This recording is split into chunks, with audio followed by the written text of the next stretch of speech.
Hello everyone. Today we will study chapter first of class 10, that is resource and development. So first of all I will tell about what you mean by resource and after development. In Hindi, resource means संसाधन and development means Vikas. So first of all I can tell about what do you mean by resource, that in Hindi what do you mean by संसाधन, that is everything available in our environment which can be satisfy our needs provided it is technologically accessible, economically feasible and culturally acceptable can be termed as resource. कोई भी ऐसी चीज़ जो कि हमारे environment में technologically accessible हो, economically feasible हो, culturally acceptable हो, उसी को हम क्या बोलते हैं, एक टर्म देते हैं, उसको क्या बोलते हैं, रिसोर्स बोलते हैं. जैसे कि कोई भी चीज़ हमारे इन्वायरमेंट में प्रेजेंट है वो कि लोगों द्वारा एक्सेप्ट की गई हुई है, और मतलब टेक्नोलॉजी जैसे कि कोई भी ऐसी चीज़ है जैसे कि हम उसको निकालने में, मुझे मान लो कि एक मंदिर है, मंदिर के नीचे कुछ सोने दबे हुए हैं, तो मुझे उसे निकालने में 50,000 इन्वेस्ट करना पड़े और वो सोना 20,000 का निकले. ठीक है, तो वो टेक्नोलॉजिकली एक्सेसिबल भी होना चाहिए, इकोनॉमिकली फिजिबल भी होना चाहिए, मतलब पैसे वाला टेक्नोलॉजी, मतलब टेक्नोलॉजी भी उस चीज़ की रहनी चाहिए, मतलब यूज़ करने की, और कल्चरली एक्सेप्टेबल, और वहाँ की कल्चरली मतलब लोगों द्वारा एक्सेप्टेबल होना चाहिए. क्योंकि जब मंदिर के नीचे सोना खुदा है तो कुछ लोग होंगे तो वहाँ पे विरोध करेंगे कि मंदिर नहीं टूटेगी, तब मंदिर नहीं टूटेगी तो फिर वहाँ का सोना कैसे निकलेगा. तो वही ऐसी थिंग्स जो कि हमारे इन्वायरमेंट में प्रेजेंट हो, जो कि टेक्नोलॉजिकली एक्सेसिबल हो, इकोनॉमिकली फिजिबल हो, कल्चरली एक्सेप्टेबल हो, उसी को हम एक टर्म देते हैं resource.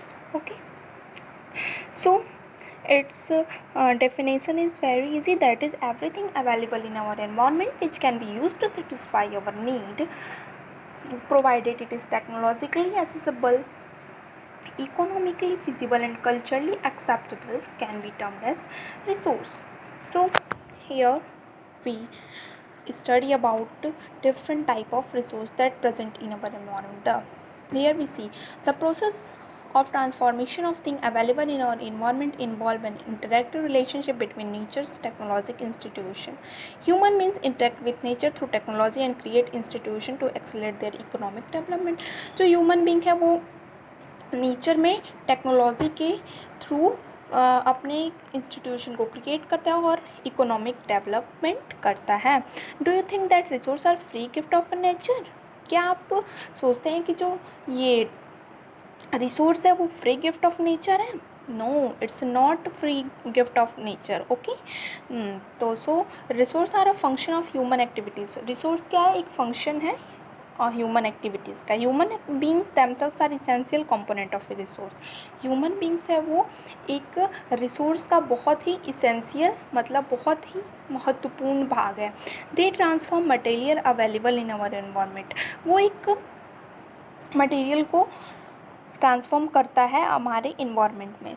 So there is a many types of resource can be classified on the basis of different basis. So their resource are classified on the basis of four types, that is on the basis of origin, on the basis of accessibility, on the basis of ownerships, on the basis of status of development.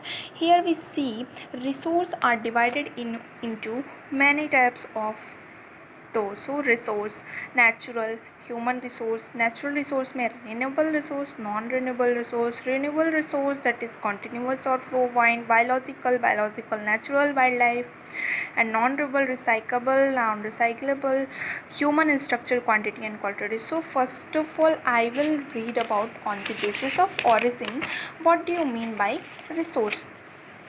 On the basis of origin, the resource are of two types, biotic resource and abiotic resource. Biotic resource वो resource होता है जो कि living being से originate होता है तो उसको हम biotic resource कहते हैं, और जो नॉन लिविंग बींग से ओरिजिनेट होता है उसको हम एबायोटिक रिसोर्स कहते हैं। तो so here is the definition, these are obtained from biosphere and alive such as human beings, flora, fauna, fisheries, livestock etc. वो चीज़ें जो कि हमें बायोस्फीयर यानी हमारे इन्वायरमेंट से मिलती हैं, जो जिसकी लाइफ है सच ह्यूमन बींग जैसे है, जैसे कि वो सांस ले सकता है, चल सकता है। तो फिर in a simplest language we can say that living organism that present in our environment are called biotic resource. Okay, and abiotic resource, all those things which are composed of non-living things are called abiotic resource। वो चीज़ें जो कि हमारे environment में non living things हैं, यानी कि निर्जीव वस्तुएं जो कि जिसका कोई यूज़ ना वो चल सकती है ना बोल सकती हैं, तो वहाँ से जो चीज़ें ओरिजिनेट होती हैं उसको हम क्या बोलते हैं, abiotic resource. For example rocks and metals. Okay, तो जो चीज़ें लिविंग बींग से ओरिजिनेट होती हैं उनको हम बायोटिक रिसोर्स कहते हैं, और जो चीज़ें नॉन लिविंग बींग से ओरिजिनेट होती हैं उन्हें हम क्या बोलते हैं, एबायोटिक। तो ये हो गया ओरिजिन के बेसिस पे। अभी तक हमने पढ़ा रिसोर्स क्या होता है, रिसोर्स के कितने बेसिस क्लासिफाइड किए हैं, 4th बेसिस पे, और उसका फर्स्ट बेसिस क्या है, on the basis of origin. तो ओरिजिन की बेसिस पे भी टू टाइप्स के रिसोर्स हैं, बायोटिक और एबायोटिक। इसके बाद हम पढ़ेंगे on the basis of exhaustibility. Okay, on the basis of exhaustibility resource are also of two types, renewable resource and non renewable resource. In a simply language we can understood that renewable resource are those resource which can be renewed again and again. ऐसा resource जो कि हमेशा renew होता जाए, मतलब जो चीज़ें हम यूज़ करते थे फिर उसको यूज़ करते जाएँ, फिर वो मतलब ख़त्म हो जाए, फिर वो ओरिजिनेट हो, फिर ख़त्म हो, फिर ओरिजिनेट हो, तो उसको हम क्या बोलते हैं, रिन्यूएबल रिसोर्स।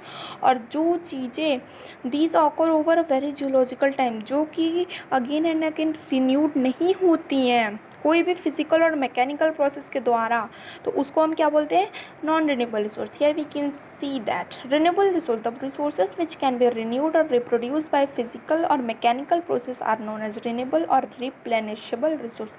वो रिसोर्स जो कि केमिकल, मैकेनिकल और फिजिकल प्रोसेस के द्वारा रिन्यू और रिप्रोड्यूस हो जाए उसको हम रिन्यूएबल रिसोर्स कहते हैं। For example solar and wind energy, forest, wild life etcetera. The renewable resources में फर्दर भी डिवाइडेड इनटू कंटिन्यूअस और flow and etcetera. Okay, thank you. जो रिन्यूएबल रिसोर्स है वो भी डिवाइड हुआ है, जो कि आपको चार्ट में मैंने आपको दिखाया था। अब इसके बाद आते हैं non renewable resource. What do mean bye non renewable resource, वो रिसोर्स जो कि फिजिकल, मैकेनिकल और केमिकल प्रोसेसेस के द्वारा रिन्यू और रिप्रोड्यूस ना हो पाए, उसी को हम क्या बोलते हैं, नॉन रिन्यूएबल रिसोर्स। सम रिसोर्सेज लाइक क्या हो जाएगा, कोल हो जाएगा, फ्यूल हो जाएगा एंड एक्सेट्रा। तो ये अभी तक हमने पढ़ा कि रिसोर्स क्या होता है। रिसोर्स के बेसिस पे रिसोर्स 4 बेसिस पे क्लासिफाइड किया है। ओरिजिन के बेसिस पे मैंने पढ़ लिया बायोटिक, एबायोटिक। एक्सॉस्टिबिलिटी के बेसिस पे पढ़ लिया रिन्यूएबल, नॉन रिन्यूएबल। अब आते हैं on the basis of ownership. On the basis of ownership resources are divided into 4 types: individual resource, community resource, or national resource, or international resource. तो first of all I will tell about what do mean by individual resource. Individual का means जिस पे मतलब एक लोग का अधिकार हो या तो मेरा अधिकार हो, जैसे कि मेरी कार, मेरी बुक, मेरी पेन। ओके, तो these are also own privately by individual, जो कि लोगों की खुद की पर्सनल चीज़ होती है, जो उनका उस पर अधिकार रहता है, तो उसको हम क्या बोलते हैं, इंडिविजुअल रिसोर्स। ठीक है, many farmer own lands allotted them by a government against the payment of revenue. In the village there people land ownership but there are also many landless. ठीक है, जैसे कि लोग फार्मर्स के पास खुद का लैंड है जो कि गवर्नमेंट के द्वारा अलॉट किया गया है। ठीक है, और कुछ हैं जो जिनके पास लैंडलेस है, कुछ किसान लैंडलेस है। Urban peoples own lots other property plantation pasture lands and ponds well etcetera are some example of ownership. जैसे कि जो चीज़ें, यानी सिंपलेस्ट लैंग्वेज, जो चीज़ें जिस पे मेरा अधिकार है, जिस पे मैं अपना हक चला सकता हूँ, इसको हम क्या बोलते हैं, इंडिविजुअल रिसोर्स। इसके बाद कम्युनिटी रिसोर्स। कम्युनिटी रिसोर्स का मतलब एक से ज़्यादा, जैसे कि पार्क हो गया या विलेज हो गया।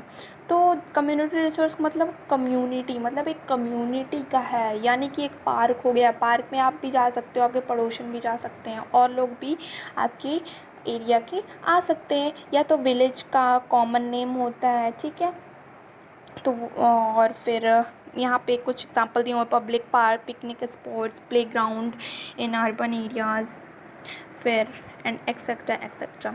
तो जो चीज़ें एक कम्युनिटी मतलब एक एरिया में रहने वाले लोगों के द्वारा यूज़ की जाए उसको हम क्या बोलते हैं, कम्युनिटी रिसोर्स। इसके बाद आते हैं नेशनल रिसोर्स। नेशनल रिसोर्स वो रिसोर्स जो कि हमारे नेशनल मतलब हमारे नेशन में आता हो, ठीक है, जो चीज़ें हमारे नेशन में आती हो, ठीक है।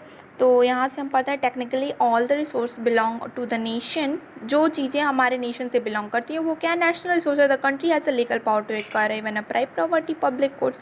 You have might have seen roads, canal, railway being constructed field own by some individual. आपने देखा होगा जो रोड्स हैं, कैनाल्स हैं, रेलवेज हैं, वो कुछ लोगों के द्वारा बनाई जाती हैं। Urban development authority get empowered by the government acquire land. All mineral water resource for within political boundaries oceanic area up to 12 nautical miles from the coast termed territorial water and resource belong to the nation. ये बहुत ही important बात है। हमारे nation मतलब हमारी जो country है उसके 12 नॉटिकल माइल्स मतलब जो किनारा है 12 नॉटिकल माइल्स, किनारे से 12 नॉटिकल माइल्स तक ही हमारा नेशन स्टेट होता है। उसके बाद किसी और कंट्री का वो नेशन स्टेट हो जाता है, ठीक है। तो ये समझ में आया, 12 nautical miles that is 22.2 kilometre भी इसको बोलते हैं। International resource. What do you mean by international resource? There are international institutions which regulate some resources. The oceanic resource beyond 200 nautical miles exclusive economic zone belong open sea and no individual country can utilize this without country. देखो यहाँ पे मुझे दिया हुआ है कि international resource यानी कि जो नेशनल से भी बड़ा हो, इंटरनेशनल मतलब पूरे इंटरनेशनल का हो। तो यहाँ पे मुझे दिया ओशनिक बाउंड्री से जो 200 नॉटिकल्स माइल्स का होगा वो इंटरनेशनल रिसोर्स होगा। लेकिन जो 1200 नॉटिकल माइल्स और 200 नॉटिकल्स माइल्स के जो बीच का अगर कुछ भी रिसोर्स मिलता है तो वो कौन लेगा, वहाँ पे एक यूनाइटेड स्टेट होता है। जिस भी कंट्री को लगेगा कि वहाँ पे कुछ रिसोर्स है तो वो यूनाइटेड स्टेट से पहले परमिशन लेगा, फिर वो वहाँ पे जाके रिसोर्स को ले सकता है। तो हमने क्या क्या पढ़ा, रिसोर्स पढ़ा। रिसोर्स के बेसिस 4 टाइप्स के बेसिस पे रिसोर्स को बांटा गया है, ठीक है, डिवाइड किया गया है। बेसिस फर्स्ट मैंने पढ़ा ऑरिजिन के बेसिस पे biotic exhaustibility, renewable, non renewable, और फिर on the basis of ownership, individual, community, national और इंटरनेशनल। आज अब लास्ट जो है क्या है, on the basis of status of development. तो on the basis of status of development resource are of 4 types, potential resource, developed resource, stocks and reserve, ठीक है। तो फर्स्ट ऑफ ऑल पढ़ेंगे potential resource. Resources which are found in a reason but have not utilize. जो resource हमारे region में present है लेकिन वो यूटिलाइज नहीं है, मतलब उसका यूज़ नहीं कर रहे हैं। जैसे फॉर एग्जांपल इन राजस्थान, आपने देखा होगा राजस्थान में बहुत गर्मी है, चाहते लोग तो वहाँ पे सोलर एनर्जी का यूज़ कर सकते हैं, उनके पास टेक्नोलॉजी भी है।